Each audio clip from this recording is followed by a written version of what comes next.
Hello बच्चों, आज हम डिस्कस करेंगे वर्क एंड एनर्जी की बैक एक्सरसाइज का question number 13। The question says a person holds a bundle of hay over his head for 30 minutes and get tired. Has he done some work or not? Justify your answer. Means एक कोई person है, वो खड़ा है और उसने अपने sir के ऊपर एक हे का बंडल रख रखा है और वो टायर्ड हो गया है. 30 मिनट्स से वो खड़ा है उसे लेकर. तो आपको ये बताना है कि उसने कोई वर्क किया है या नहीं किया है. 30 मिनट्स वो खड़ा रहा.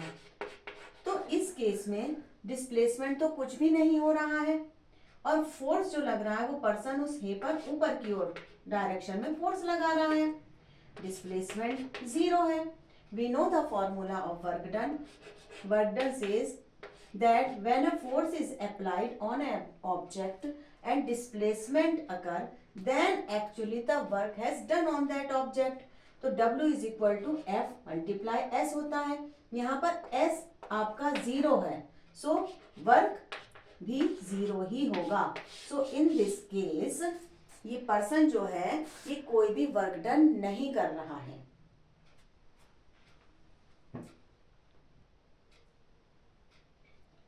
Question number 14 says an electric heater is rated 15,000 watt. How much energy does it use in 10 hours?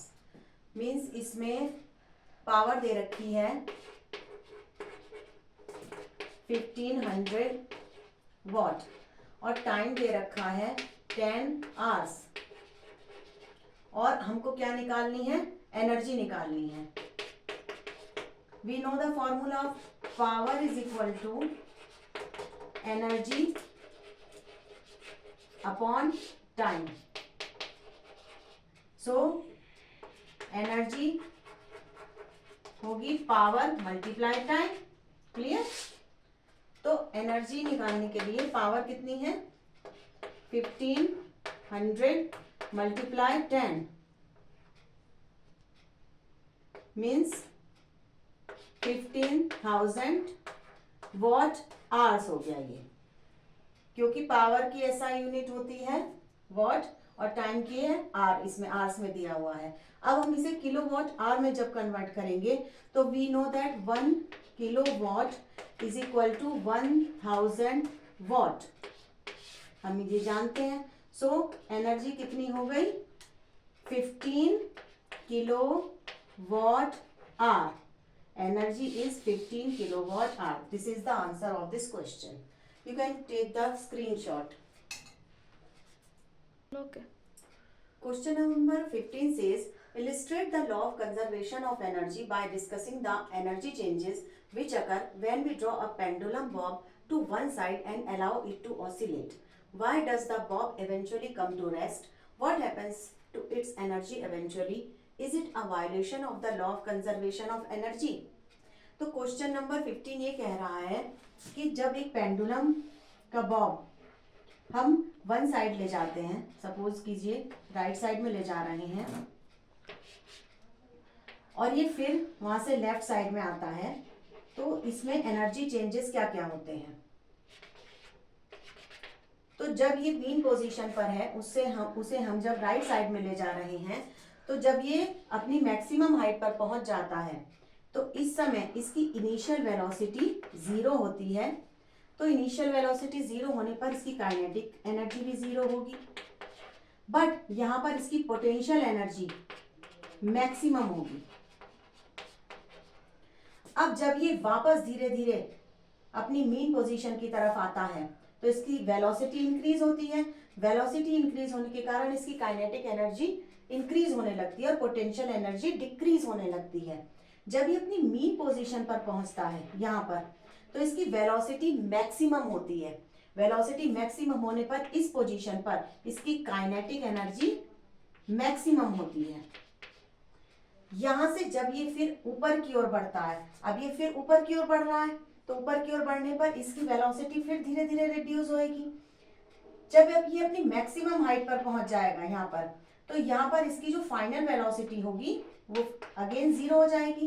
Final velocity zero होने पर इसकी काइनेटिक एनर्जी यहाँ पर अगेन 0 हो जाएगी, बट इस केस में इसकी पोटेंशियल एनर्जी मैक्सिमम होगी।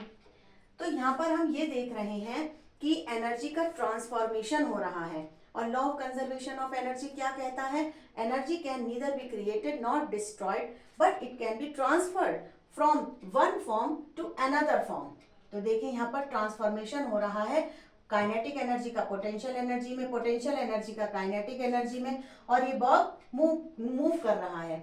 अब इसमें ये पूछा गया है इसके सेकंड क्वेश्चन में कि ये मूवमेंट करते हुए धीरे धीरे रेस्ट पोजीशन पर क्यों आ जाता है? तो इसका रीजन ये है कि ड्यू टू फ्रिक्शन और एयर रेजिस्टेंस, ये उसको ओवरकम करने के लिए इसकी एनर्जी धीरे धीरे इसमें स्पेंड होती रहती है, और एट लास्ट ये अपनी मीन पोजीशन पर, रेस्टिंग पोजीशन पर आ जाता है।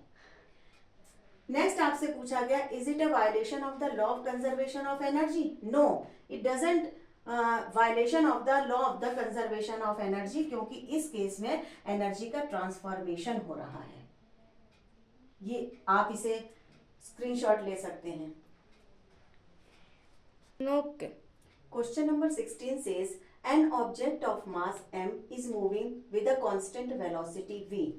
How much work should be done on the object in order to bring the object to rest?